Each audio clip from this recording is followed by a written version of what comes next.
지난주 목요일 특별 새벽 기도 때 담임 목사님이 하셨던 말씀 중에 누리고 있는 것에 감사합시다. 여기에 저는 참 많은 감동을 받았는데요. 여기 핵심 메시지는 사도 바울의 한 선포였습니다. 하나님 안에 있을 때 내 상황이 어떠하든지 간에 일희일비하지 않고 희망 혹은 감사를 품는 것, 이것이 사도 바울이 배운 일체의 비결이었습니다. 다시 말해 하나님과 인격적인 관계 안에 있을 때 바울의 놀라운 선포를 할 수 있는 것인데요. 근데 이는 바울만이 경험한 것이 아니었습니다. 구약 시대의 모든 선지자들, 예언자들이 경험한 거고요. 그들의 선포이기도 했습니다. 오늘 볼 하박국 선지자 역시 바울과 같은 고백을 합니다. 다음에 우리가 가장 잘 아는 구절을 한번 읽어보겠습니다. 오늘 말씀인데요. 하박국 3장 17에서 18절 읽어보겠습니다. 비록 무화과 나무가 무성하지 못하며 포도나무에 열매가 없으며 감람나무에 소출이 없으며 밭에 먹을 것이 없으며 우리의 양이 없으며 외양간에 소가 없을지라도 나는 여호와로 말미암아 즐거워하며 나의 구원의 하나님으로 말미암아 기뻐하리로다. 아멘. 사도 바울의 내게 능력 주시는 자 안에서 내가 모든 것을 할 수 있느니라, 이 말씀의 깊은 뜻을 알려면 그 배경을 알아야 하듯 오늘 하박국 선지자가 한 이 고백을 피부로 알려면 그 하박국의 배경을 알아야 합니다. 하박국이 정확히 어느 때에 활동했는지는 알 수 없으나 대략적인 시기는 알 수 있는데요. 열왕기하 24장에서 25절이 기록된 아마 그 어간일 겁니다.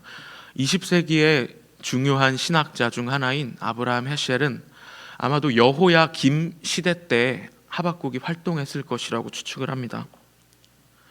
이 당시 상황이 얼마나 심각했는지는 오늘 하박국서 1장 2절에서 4절을 보면 알 수 있습니다. 우리 다 같이 한번 읽어볼까요? 새 번역으로 한번 읽어보겠습니다. 살려달라고 부르짖어도 듣지 않으시고 폭력이다 외쳐도 구해주시지 않으시니 주님 언제까지 그러실 겁니까? 어찌하여 나로 불의를 보게 하십니까? 어찌하여 악을 그대로 보기만 하십니까? 약탈과 폭력이 제 앞에서 벌어지고 다툼과 시비가 그칠 사이가 없습니다. 율법이 해이하고 공의가 아주 시행되지 못합니다. 악인이 의인을 협박하니 공의가 왜곡되고 말았습니다. 열왕기 하를 보면 보통 우상 숭배를 한 악한 왕을 설명할 때에 자신의 조상을 따라라는 표현을 붙이거든요. 그런데 그 여호야김 이후 왕들에게 붙은 칭호를 보면 그 다 악했어요. 근데 그 악한 왕들을 설명할 때 뭐라고 말하냐면 그의 아버지가 그러했듯 또는 여호야김이 그러했듯 이라는 표현을 붙입니다. 이를 통해 알 수 있는 건 여호야김이 이전 왕들보다도 더 악한 짓을 저질렀다라는 건데, 열왕기 하 23장을 보면 똑같이 앞선 왕을 설명할 때처럼 자신의 조상들을 따라 여호와 보시기에 악을 행했다 이런 말씀이 붙거든요. 아마 우상 숭배는 기본적으로 행했을 겁니다.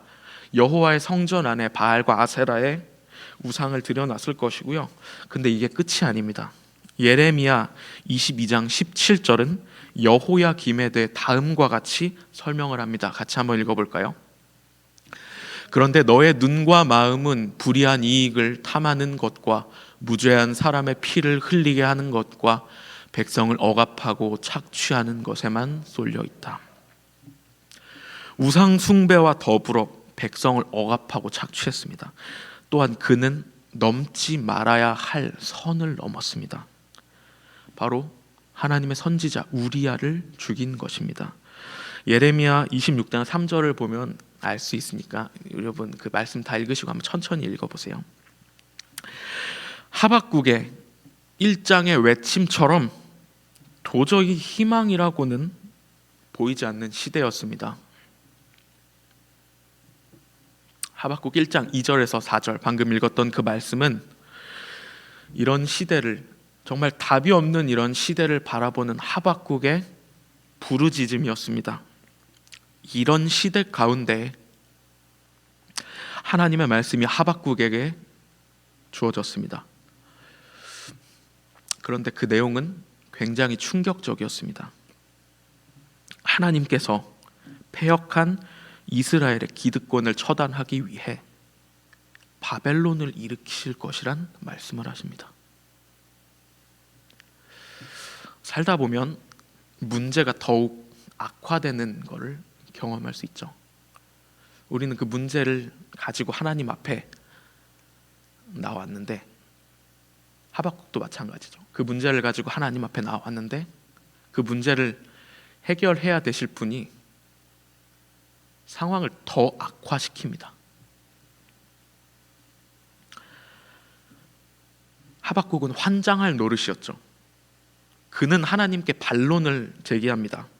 하박국 1장 17절 한번 같이 읽어보겠습니다. 그가 그물을 떨고 나서 곧이어 무자비하게 백성을 죽이는데 그가 이렇게 해도 되는 것입니까? 이건 바벨론을 말하는 겁니다. 하나님, 바벨론을 일으킨다니요. 그들이 얼마나 잔인한지 아시잖아요. 저 타락한 기득권뿐만 아니라 하나님, 당신의 백성도 죽어갈 것입니다. 이렇게 반론을 한 겁니다. 그러자 하나님은 이렇게 말씀하십니다. 다시 하박국 2장 17절에서 18절을 읽어보겠습니다. 내가 레바논에서 저지른 폭력이 이제 내게로 되돌아갈 것이다. 내가 짐승을 잔인하게 죽였으나 이제는 그 사륙이 너를 덮칠 것이다. 사람들을 학살하면서 땅과 성읍과 거기에 사는 주민에게 폭력을 휘둘렀기 때문이다. 우상을 무엇에다 쓸 수 있겠느냐? 사람이 새겨서 만든 것이 아니냐?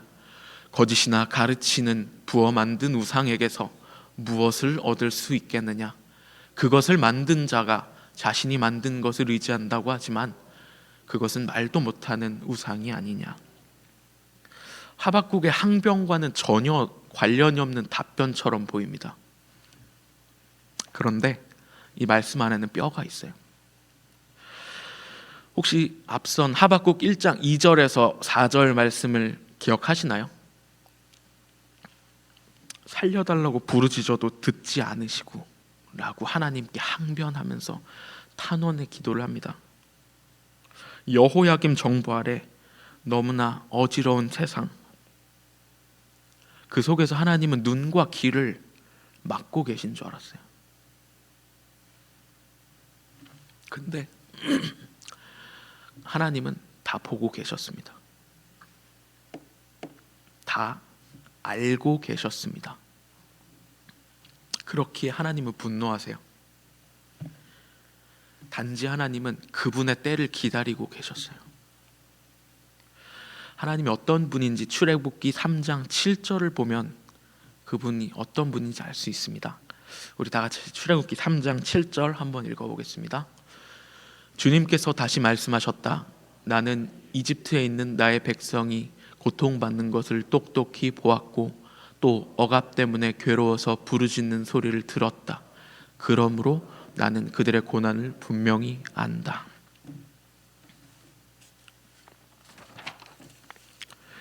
여기서 중요한 단어가 맨 마지막에 나온 안다 라는 그 단어예요. 여기서 안다의 어원은 야다라는 히브리어 동사인데, 이는 단순히 지식적 차원의 알을 의미하지 않습니다. 피부로 경험한 암, 그것이 바로 야다입니다. 하나님은 자신의 고통을 피부로 느끼고 계셨어요. 그럼 얼마나 슬퍼하셨을까요? 또 얼마나 고통스러우셨을까요? 그런 하나님입니다. 그런 하나님이 하박국 그 시기에는 눈과 귀를 막고 계셨을까요? 똑같이 자신들의 고통, 자신들의 백성이 당하는 고통에 공감하고 계셨습니다.